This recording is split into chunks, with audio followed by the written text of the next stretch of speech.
आज आमच्या इकडचं असं वातावरण झालेलं आहे। 2 दिवस सारखा पाऊस होता, आज कुठे बंद झालेला आहे, पण तरी पण असं वाटत आहे आजही पाऊस येईल। तर बघा, आज मला लावायची होती माझ्या मशीनला फॉल, तर आज मी मशीनजवळ गेले तर बघते तर काय खूप माझी मशीन खराब झालेली होती। कारण 2 महिने झाले आम्ही गावाकडे होतो, त्याच्यामुळे खूप जास्त धुळ्यावर झाली होती। तर बघा, मी आधी पूर्ण साफ करून घेणार आहे आणि त्यानंतर बघणार ही चालते की नाही व्यवस्थित ते। जर व्यवस्थित चालली तर मी माझी साडी आहे तर ते मला साडीला फॉल लावायची आहे। तर मी सध्या तरी कस्टमरचे ब्लाऊज वगैरे साड्या घेणं बंद केलं आहे, कारण आम्हाला जायचं आहे दुसऱ्या घरी, म्हणजे हे घर आम्हाला सोडायचं आहे, त्याच्यामुळे मी कस्टमरचे ब्लाऊज घेणं बंद केलेलं आहे। तर जेव्हा मी तिकडे जाईल तेव्हा मी पुन्हा सुरू करेन कस्टमरचे ब्लाऊज वगैरे घेणं, तर ते तुम्हाला व्हिडिओमध्ये बघताच येईल। तर बघा, मी अशा प्रकारे माझी मशीन स्वच्छ करून घेत आहे, पुसून घेत आहे। तर ही आहे पिको फॉलची मशीन आणि जी तुम्ही आधी बघितली आहे तर ती आहे माझी शिलाई मशीन।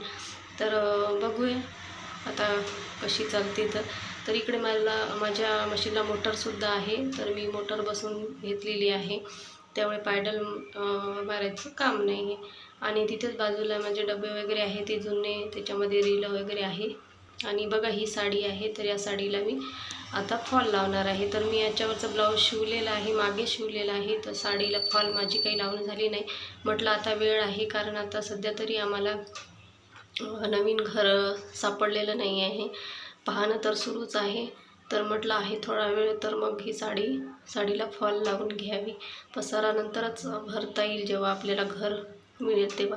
तर खूप सुंदर अशी कॉटनची साडी आहे आणि ही ग्रे कलरची साडी आहे आणि त्यावर व्हाईट कलरचे फ्लावर आहे।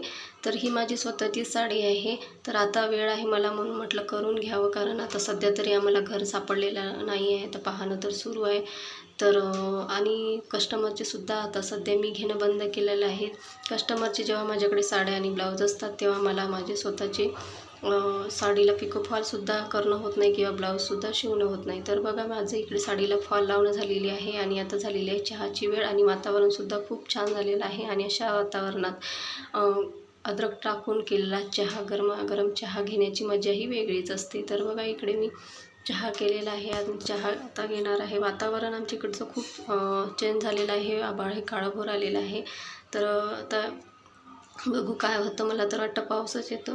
तर बघा, मी चहा गाळला आणि माझ्याच्याने खाली सांडणार नाही असं कधीच झालेलं नाही। तर या चहा घ्यायला, तर बघा असं वातावरण आमच्याकडचं झालेलं आहे। तुमच्याकडचं कसं आहे नक्की सांगा। पुन्हा भेटू नेक्स्ट व्हिडिओमध्ये। थँक्यू।